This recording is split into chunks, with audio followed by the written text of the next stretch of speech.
Well, welcome back to a new edition of this Church Rebirth Ministries online edition. Today, in my time, my life, it's November the 21st, 2024. And it's been a couple of weeks since I posted something, and the last posting was actually generated weeks before that. Because as you recall, I got notice that my college roommate, the guy who was best man in my wedding and dearest friend for over 50 years, went to be with the Lord totally unexpected, and made the trip back to pay our final respects to him, to see friends that we had not seen for decades, and to reconnect with family, and then to come home and sort of pick up our life. And that following week I posted the video I actually generated the week before that. And so trying to pick up some sort of a pattern of life, and I realize those of you who follow us on Facebook are somewhat aware of the things that have transpired. And in thinking about that and the opportunities that I have in front of me to preach in local churches and also our time together online, it occurred to me something I think I was doing inadvertently, but I think I should be doing intentionally. And that is that when you go back and read certainly the Old Testament, and I think it's true of the New Testament, especially in the teachings of Paul, is that the lives of the prophets and the lives of the preachers and missionaries were not separated from their spiritual journeys and responsibilities. That somehow they were an integral part that God was using. And just reflecting on the years of pastoral ministry, I think some of my most effective communication was talking about stuff that had been happening or had happened to us. Not quite often I did it with a humorous twist. Those of you who were a part of our ministry, for some reason you found undue humor and satisfaction in my suffering, but it was what it was, and I acknowledged that and I embraced that, and there was a lesson to be taught in that. I think about Isaiah, I think about Hosea, I think about all these characters, and even Paul when he talks about things that he had suffered for the sake of the gospel. Those were not things that were separated from his life. Those were things that were integral to his life. And so in his teaching, in his preaching, he made reference to those things. And so today's offering to you is with that as a consideration. And I want to read a very familiar passage from Romans 8:28, because I need to do that in terms of framing what I want to talk to you about today. In Romans 8, in verse 18, Paul acknowledges that believers are not exempted, nor should they assume or believe or teach that they are somehow exempted from suffering. He actually says, "For I consider that the sufferings of this present time are not worthy to be compared with the glory that will be revealed to us." So he simply acknowledges that suffering was a part and parcel with life. And he acknowledged that, in comparison with what God has in store for us, they pale very much in comparison. It doesn't mean that they're not miserable. It doesn't mean that we're not hurting. It doesn't mean that we're not struggling or questioning or wondering or doubting. But he's simply acknowledging, in the light of the grand scheme of things, they actually are a very small part. And then in verse 26, he said, "In the same way the Spirit helps us in our weakness," because when we don't know how to pray, the Spirit prays for us without making a sound. Now, whatever the translation you're accustomed to, some have taken this as the foundation for praying in tongues, in languages and sounds that we are not familiar with, because we're praying in the Spirit. That's not what this passage says. If you believe in true textual criticism, then you go back to the Greek of this passage, and it says that the Spirit is not making a sound, that there's no noise associated with the Spirit's praying for us. And the reason that's so effective is because there are times when we don't know what to pray or how to pray. And the Spirit in us is praying for us in a way that completely conforms with the will of God, but it is inaudible. That's what the Greek word means. It is inaudible. And then the prime passage in verse 28, he says, "And we know that God causes all things to work together for good, for those who love God, to those who are called according to his purpose." If, like me, you grew up with the King James Bible, You learned this passage in a very different way. You learned it in a way that read something like, and we know that all things work together for good for those who love God and who are called according to his purpose. One of the problems I have with that, other than the fact that it's not supported in the Greek, is that things don't work. Things don't have a life in and of themselves. Things don't have a purpose or objective. Things are just things. And things can be objects, things can be events and times and circumstances. They don't have a mind of their own. They're not self-willed and they're not self-directed. They are subject to, and they are the instrument of, the tools of, the vessels of something that does have a will and a purpose. And so when Paul cites this, he said, and we know that's a spiritual knowledge and it's a personal knowledge, that it is God who is at work in all things. Which means that nothing that transpires in a believer's life is coincidental. I'm not sure it's accurate to say accidents don't exist, because accidents are things that we don't intend to happen. And so there are things that happen accidentally, but in the grand scheme of God, he even coordinates those things that we don't plan, things that seem to just happen because they're a product of science, of physics. When you trip and you fall down, it's not because you've been pushed. It's not because an angel is doing something. It's simply because you tripped and lost your balance and gravity says you go down. But God even takes those moments and those circumstances and somehow he weaves them into the fabric of his grand design. And so Paul says, and we know that God is at work. That doesn't mean that he's causing all things, but that he is in working all things. The result is the same, whether God is doing it with intent or God is simply taking and utilizing those things that are taking place anyway. The result is the same. God's purposes are being fulfilled in us. We know that God is at work for the good, for those who love him. Now there's a caveat. It's not just for anybody. It's not for those who just say they love God, but it's for those who truly love God. And he's working toward the good. And even that word good is sort of bantered around in a way that I don't think reflects the true nature of this passage. The good doesn't mean that everything that happens is good. That would be rather foolish theology. There are some things that happen that aren't good. And yet God takes those things that aren't good and somehow he turns those to his holy purposes in us.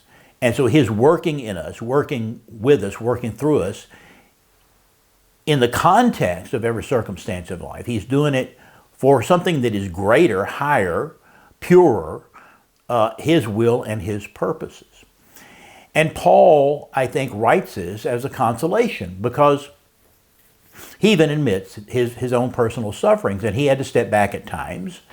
And even when he said, if I had a choice, it would be far better to depart and be with Christ, to go ahead and check out. But it's more beneficial for those around me that if I continue in this life to serve God and his purposes, that is a far better thing. The reason that I mention this particular passage and give some thought to it, and he goes on to say, he talks about that passage about being predestined according to God's will. We're not going to get into that because that offers a little bit too much confusion for many people who aren't spiritually mature enough to actually process the variables in that. So we're not going to go there, and there's no real need to. This passage comes to my mind because the reality or the truth in these words that God, and we know that God is at work, or God is causing all things to work together for good, for those who love God and are called according to his purposes. Because the things that have been going on with me and with us somehow have to be placed in the shadow of that passage. It's been a hard year for us, many of you know that, and beginning with the loss or the death of my older brother back in February.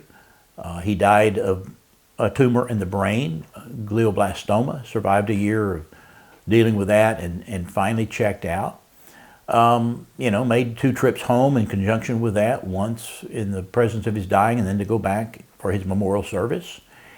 And then a month ago, I guess by now, I got the notification that Douglas Reagan had been found dead in his front yard.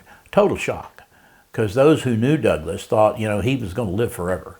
He was a 72-year-old man that never stopped being a boy. He was always excited about life. He always embraced the joy of life. He found beauty everywhere. He loved people. He was gracious. He had a giving spirit, and he was very active. I mean, how many 70-year-olds go and participate with middle school camp and high school camp and go on, strenuous hikes with others? And that was Douglas. He was never overweight. I don't know that he ever weighed 165 pounds a day in his life. And fit as a fiddle. He did have to have 2 knee surgeries along the way. That's simply because he abused what he had. But aside from that, there was no other indication that anything might have been wrong. And then, one day, for whatever purpose, he was outside. He had a massive heart attack. There was no one there to assist him. And when he was found, they were unable to resuscitate him. And that was a huge blow. That was a huge blow. Very tough. And because I think about him quite often, because he's a huge, huge influence on my life. And so we made the trip home. Sarah made that trip, and it was very hard for her. It was the first trip that we've made since she was diagnosed back at the beginning of the year with frontotemporal dementia and Alzheimer's. And, we've been discovering what the new normal is, and we finally settled in on what that was, what she can and can't do, and the fact that she's not driving, but that she's okay by herself. She can still manage and cook and get around and, do the basic things of life. He just couldn't drive. And there were certain challenges that come with that condition that were just a reality that we embraced. And so we had adjusted to that and so had some sort of rhythm of life. I could get out on occasion, go play golf with some friends. I could continue to network with people, to take people to lunch, to talk about ministry, to create ministry opportunities, to preach or to consult with people. I wasn't being, those processes weren't being interfered with because of Sarah's condition. And for that, we were especially grateful. And so we were learning how to work within that. But then on November the 10th, I was planning on making a business trip back to Maryland to take care of some things there. And so we had arranged, she was okay staying by herself. I had friends that were going to check up on her while she was at home, and I would touch in. And of course, I've got webcams all over the house, and so I could always log on and see what was going on with her. She has a smart watch that in case she has a fall, it has a fall detector in it, and I would get notification through her phone, assuming her phone was charged at the time the event took place. And so that Sunday morning, because I had planned on this drive back to Maryland, that's about 9 hours, that we got up and we went to breakfast that Sunday morning and went to the early service at our church. And after that service, I was going to bring her home and leave her here and then head out. And I had a series of people I was going to see both coming and going back to Maryland. That was my plan. That was our plan. And so after the first service, and we go out in the lobby, and of course we know most of the people there, and we're close friends with the leadership there, and I do some coaching and mentoring with them, and always grateful for those connections and those relationships. That Sarah said to me, my left arm feels funny. It's tingling. I can't feel it. I can't hold it up. And I'm running through my mind all the things that we've been through and what it could possibly be. And I said, well, you can have a pinched nerve in your neck that can cause that, which is true. But one of our other friends in the lobby said, well, you just wait right here. Let me go get somebody. And so she went and got Meredith, who is a member of the worship team, plays the keyboards, sings backup vocals for the team. And she came out, and it just so happens, my favorite expression for the sovereignty of God, it just so happened, yeah.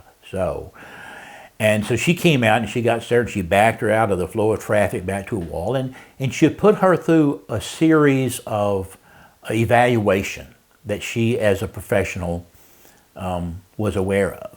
And I stood there with others around and watched her go through those things. And when she finally got done, she turned to me and said, "You need to take her to the emergency room. I think she's had a TIA." Now, I don't know how many of you know what that means, but as we were going into this journey with her and her cognitive issues, I've done massive amounts of reading. And this is one of the things I had actually read about, the transient ischemic attacks. It's where there's small strokes in the brain that lead to this paralysis. And so several of them walked us out to the vehicle, and one of them said, "Well, are you okay to drive? Do I need to call an ambulance?" I said, "No, I got this. It's okay." So we got her loaded in, and we went to the hospital in the emergency room. And of course, the first thing I said, if you're ever going to have an emergency, go to the ER. Sunday morning at 10:30 is the time to go. There wasn't anybody there. There wasn't anything going on. Fully staffed. And so they immediately got her in and got her on a gurney and on a bed. And she went through that same evaluation process a number of times while we were in there. So we're well versed in it. And it's what professionals know, or people who are trained know to do when somebody is suspected of having a stroke. It's the way you evaluate that. Interestingly enough, the feeling had returned in her arm, the tingling had gone away, and the full function had returned by the time we got back to the hospital. But they took her in and went through, and they admitted her, and they confirmed, yes, in fact, she did have a TIA. That's 4 infarcts. That's 4 different places in the right temporal lobe where she had mini or micro clots that caused this physiological reaction to what was going on in her brain. And we learned, interestingly enough, that when you go to the ER, if you're suspected of probably a cardiac event too, but certainly a stroke event, that you go to the head of the line. Doesn't matter how many people are in there waiting. You go to the head of the line because time is of the essence. And in this hospital, we were told that they never have enough beds, and so too many sick people, not enough beds. But for a potential stroke victim, they will find a bed. So she was given a room. We went in and we spent a couple of days as they continued the battery of the tests, the MRIs and EKGs and all the other scans they want to do. And they confirmed that not only she had this attack because they could see those spots on the scan, but also that her carotid arteries were partially blocked. The one on her left was 50%, the one on her right was 60% blocked.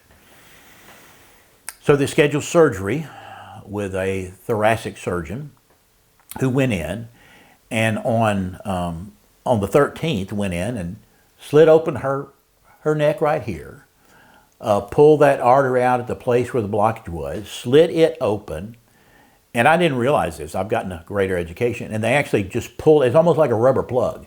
He said it was soft plaque, and then after surgery he said, well, some of it was actually liquid plaque. They removed it, stitched her up, put her back together, and she's still healing, still has a Band-Aid on there, and it's still very uncomfortable and unpleasant for her. And she stayed a couple more days, and then we were discharged last Friday and came home. And we've been very limited on her actions going, and she's had a couple of rough days since then. So I've been posting people on Facebook day by day, picture by picture. It's a whole lot easier to tell it once or to show it once than to, so that everybody who's interested can log on and find out, than it is to do it, 10 different times. Now there are some people that evidently wanted to know and we wanted to know, and so I've been in contact with that group of people as well. And now coming back and realizing that yesterday some people that we're close to don't do Facebook, and so they were not aware of what was taking place. All of that is set within the framework of my calling, what I'm doing here, Church Rebirth Ministries, the opportunities I get to go and preach as a supply in church, or go teach or do a consultation, or possibly do an interim, a transitional interim, in my networking with people to try to build bridges and to expand my connection with people so that I can exercise God's spiritual gifts in me, because those will be with me until I die. My greatest satisfaction in life is when I get to exercise those spiritual gifts that God has given me by His Spirit. And I don't know that I'll ever know peace if I ever get to the point where I can't do that. And I know that's likely to happen. It has not happened yet. And I was actually called a week before that event. Matter of fact, I was on Saturday of November the 9th. Our pastor and I took a hike on what's known as the Palmetto Trail. And I'm like, I don't buy that at all. That sounds like a politician. But there is something, especially in smaller churches.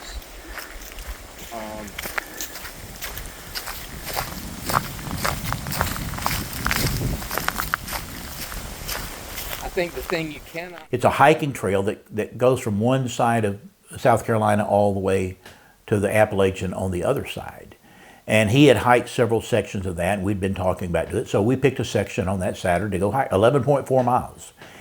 And so he and I got it, and we went out, and then we left my vehicle at one end and walked to the other end, and then our wives came and met us at the far end and took us back around to pick up my vehicle, and then we went to dinner and then went home. It was a very long day for some of us.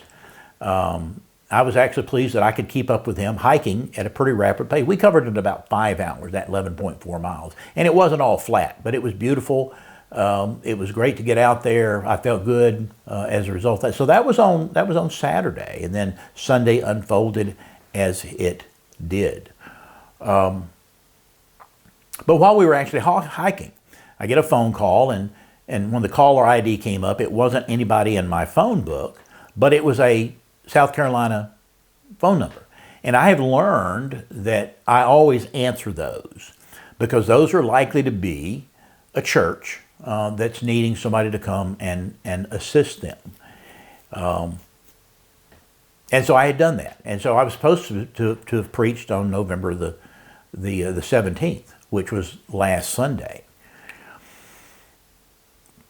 On probably maybe Monday of last week, I got a call from that same person who said, "Oh, I made an error in scheduling.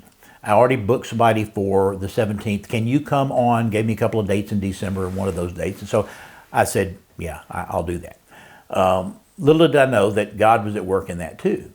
That I didn't need to go and preach last Sunday. I needed to be here with my wife, assisting her through this stage of, getting back on her feet, regaining her strength and her health to resume life that we knew. And so I've been giving considerable thought to all of those things that are taking place. My desires, my passions, my connections, the things I get to participate in or not participate in.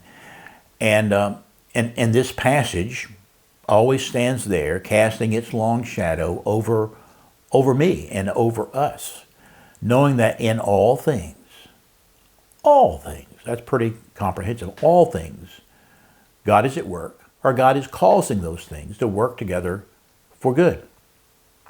And we are among the called according to His purposes. And so thinking about that, well, I can say, well, that's at an individual level. And I realized sitting in front of this camera that I'm not speaking to churches, I'm speaking to individuals. Now, my hope and prayer is that everyone who listens to this is a part of a church. And if for some reason you've stumbled onto this for whatever reason, and you're not a Christ follower, you don't have a faith relationship with Him, I'd love to be the one to help walk you through that process. So reach out to me. At some point, you can email me, you can Facebook message me, and I'll be glad to correspond with you and share you the journey to a life of being a Christ follower. But thinking ahead to the opportunities that will come and the churches I will be addressing, and because I felt 7 years ago when we left Maryland and came here that my calling was to come alongside of churches that were not particularly healthy. Now, frankly, I think all the churches I pastored in the course of that 40 plus years of ministry were not healthy churches. And I wonder at times if the one that we planted and I served for 24 years, it was never as healthy as it should have been, which was very frustrating to me because I had nobody to blame for what happened other than myself. They were not healthy churches. So this was simply a resumption of that in the framework of historically where the church stands in a day and time where cultural in general is not in favor of the spiritual values that most of us who are Christ followers are committed to. And I would say that in light of the recent election, certainly in my lifetime, I don't know that there's ever an election that was more critical or pivotal to the environment in which believers are attempting to serve God to the world around them than the one we've just been through. That whether directly or indirectly, the church was under attack. Bible-believing Christians were under attack. Our influence in the workplace, our influence in public education, our influence just about everywhere had been diminished, and we were perceived as a threat. I'm sure that there's some on one end of the spectrum that would consider us some sort of terrorists because we couldn't sign off on their immoral proclivities. Their foolish actions that were, clearly condemned all through Scripture, and for me, I want to say that this election was also about Romans 8:28, and the conclusion I came to is that this passage about God at work for the good, that it's under trying circumstances that it was really written for. When things are going well and things are hunky dory and you're happy and you're fulfilled and you have all your needs and everybody's healthy. God is being good at that point in time. But it's when you're under adverse conditions that you need to be reminded that God is still at work. He's not abandoned the throne. His purposes have not been thwarted. He cannot be resisted. But he lets fools, run out enough rope to hang themselves. And those of us that don't share in their guilt can share in their suffering and in their punishment. That was true with Israel. That when they were wandering away from God in idolatry and paganism and embracing the practices of those cultures around them, it wasn't everybody who did that. That in Elisha's day or in Elijah's day, they felt like the Lone Ranger. Because everywhere they went, they saw corruption. It's like, so where's everybody else who's serving God? And there was the affirmation that, there are 7,000 who have not bowed their knee to Baal. So in the absence of our awareness, we can be confident that God is very much real in the lives of people all around us. But culturally, we've exited that time in American history where that was the dominant influence in life around us. To be seen is after the election, and things went remarkably in the direction they did, how quickly or how much we can move back to a value system that's a reflection of Judeo-Christian ethics and morals and biblical truth. I'm interesting to watch. I'm excited about some things. The fact that Mike Huckabee was tapped by Trump to be the ambassador to Israel. I'm thinking, I'm excited about that because I don't know that Israel could have a better friend than a Bible-believing, Baptist preacher who firmly believes that Israel still serves a purpose in God's grand scheme of things, and that, those that bless them will be blessed and those that curse them will be cursed. And so I was excited about that and a number of other things. But to be seen as to how far we go in that direction. But all that being said, I'm thinking about the fact that what is happening in life is not to be separated from what God is doing with us in our lives.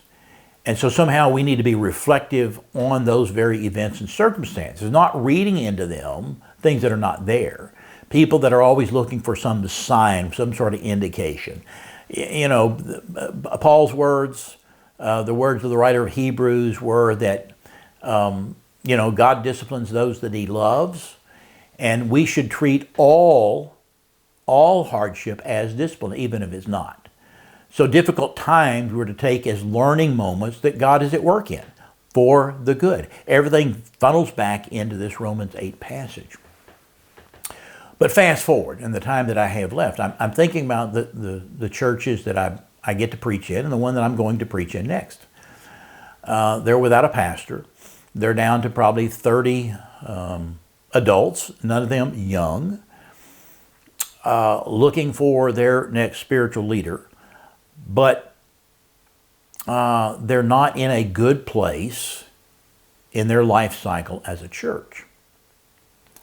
And as I've confessed before, my challenge is, how do I best serve them when I go there?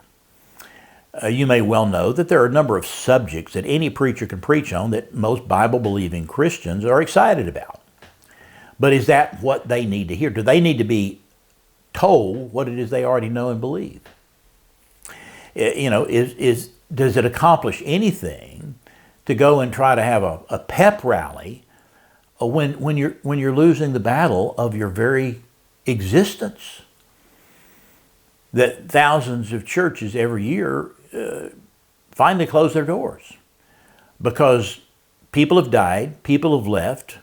There's not enough incentive there for new people to come and want to be a part of a sinking ship. And so they hang on as long as they can, praying, thinking that if they pray long enough and hard enough, God is going to turn things around and going to roll back the clock to much happier days. Not knowing that time only runs in one direction. It runs going forward. Going back is simply a delusion. And so this is my thoughts, and if you hear this again when I preach there, then it is what it is. It'll be framed somewhat differently. But I'm thinking about going in and doing something like we've just gone through, to know that this is a church that is not what it should be. They're not spiritually healthy. They're not growing. They're not reaching people. Their very existence is somewhat in question, and it's just a matter of time. To go in and say, well, if things aren't right, why aren't we doing an evaluation? Doing like Meredith did, to take that church and to say, all right, just stop and let's walk through a series of evaluation processes to see exactly what is going on with you. And that's never a pleasant kind of experience, because that in itself is an admission that things aren't right. And quite often, that's the hardest thing for God's people to admit. They want to live in the notion that faith will win the final battle. If they pray sincerely enough and hard enough that, quote, God answers prayers, and it will be eventually turned around. Not knowing that, I think back in the book of Joshua, when Israel is going in to try to retake the land, to take the land that God had promised to Abraham, that after they had won the battle of Jericho and they go to attack Ai, and for whatever reason they didn't have a prayer meeting in advance of that, Joshua didn't consult with God in advance of that. He said, that's a little place, there's no resistance, we'll just send a small group in there and be done with it. And they sent a group in there and they got whooped. And they came back crying and whining, what has God done to us? And Joshua falls on his face and, he's pleading with God, why did you bring us here? I thought you were going to have us the land. We had a great victory at Jericho, and now we go to this nothing Ai, and it should have been nothing for us to take it, and here we are defeated, embarrassed. Whatever our enemy's going to think about you and our God, and yada, yada, yada, whine, whine, whine. It's interesting to note that God said, get up off your face. This isn't a time for you to be praying. This is a time for you to be doing what you need to do to find out what is wrong that's caused this. Go back and read the account, and you'll learn that they went through a screening process, that the diagnosis was, this happened because there's sin. There's undealt with, unconfronted, unconfessed, unrepented sin that was there. So we can say, okay, this is cause and effect. That victory is a result of walking in complete obedience with God. Defeat is a result of walking in disobedience with God, cause and effect. And so since they knew what victory looked like, and now they know what defeat looks like, God says, okay, so you need to find out what the source of that sin is. What is it, and who is it? And they go through a process of discernment. Get all the tribes out there, and who is guilty, and all the tribes got a pass. It wasn't in the general population that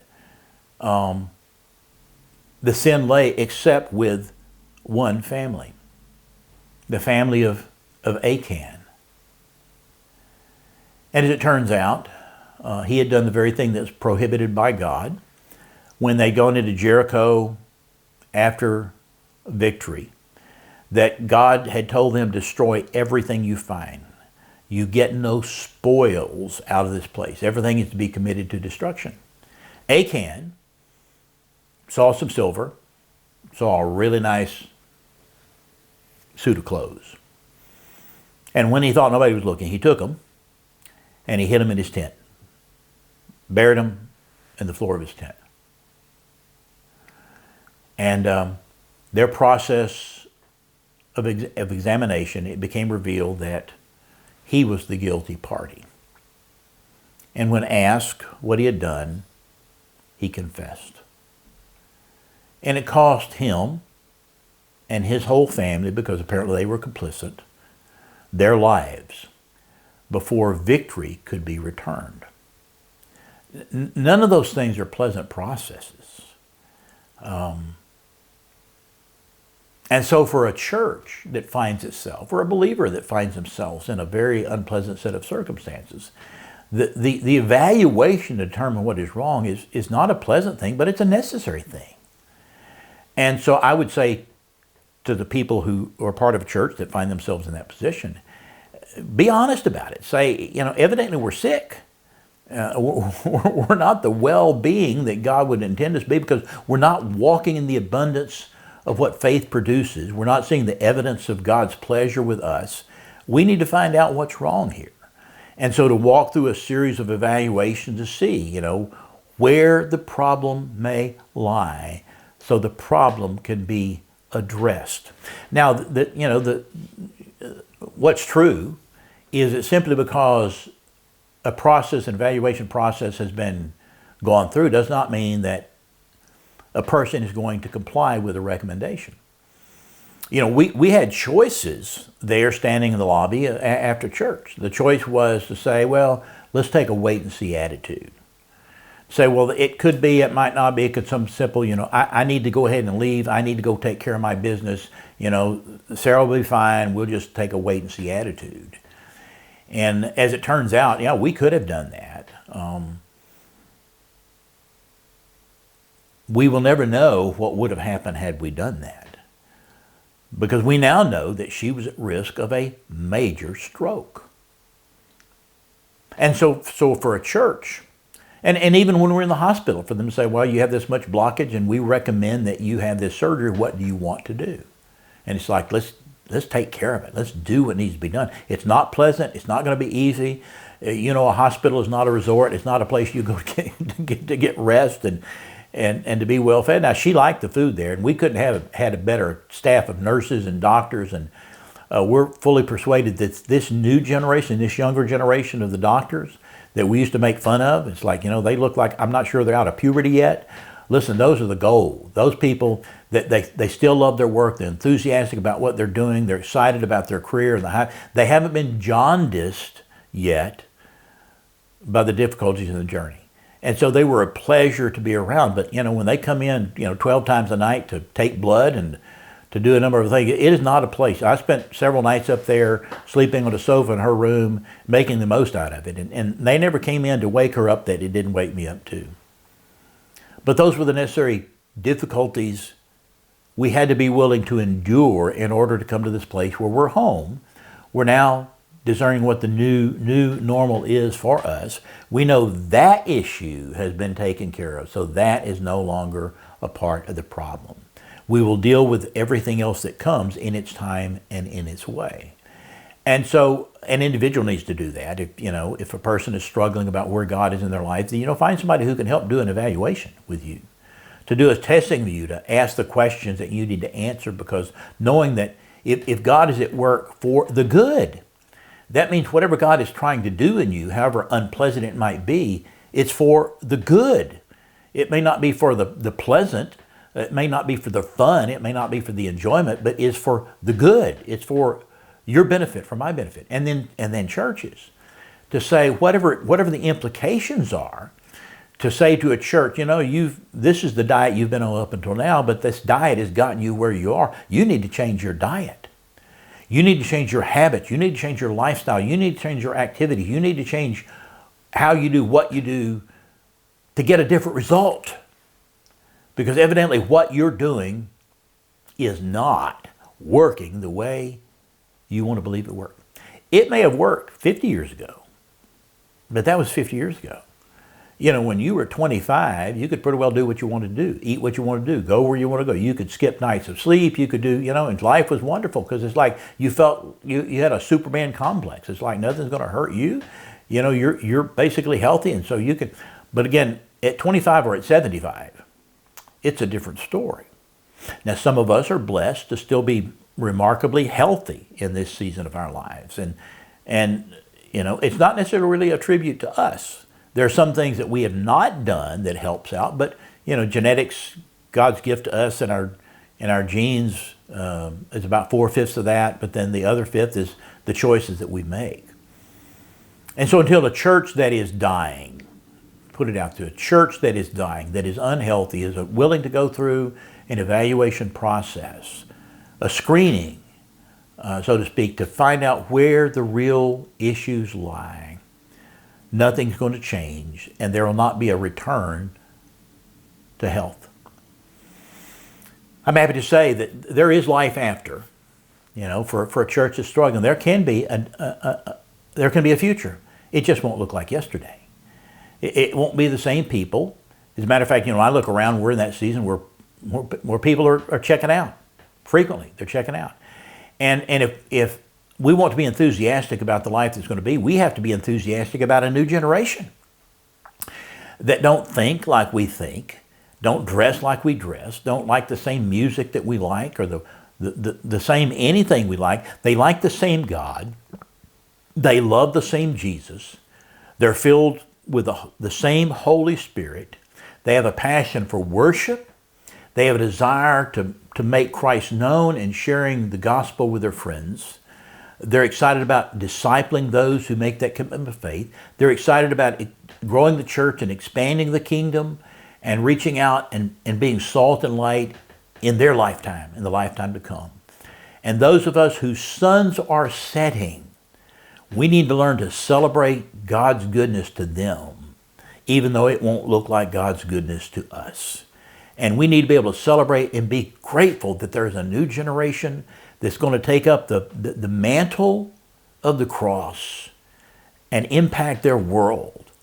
And I can hope during this next 4 years and the appointments that we've made, judicial system and changes in government structure, that probably for the balance of my life, I'll get to see some very positive things. But I have no assurance about that in the life to come. That's in God's hands, and He can be trusted. In the meantime, I want to be found faithful to what He's called me to do. And if I have to stop on occasion to say, okay, put me through the grilling, put me through the testing, show to me what's wrong inside here or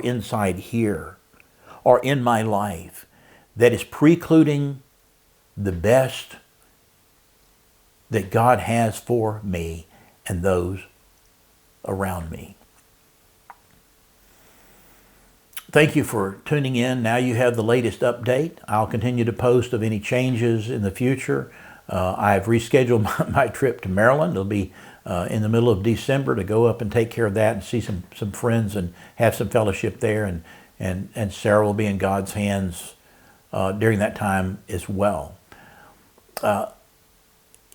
I want to say thank you to those of you who support our ministry financially.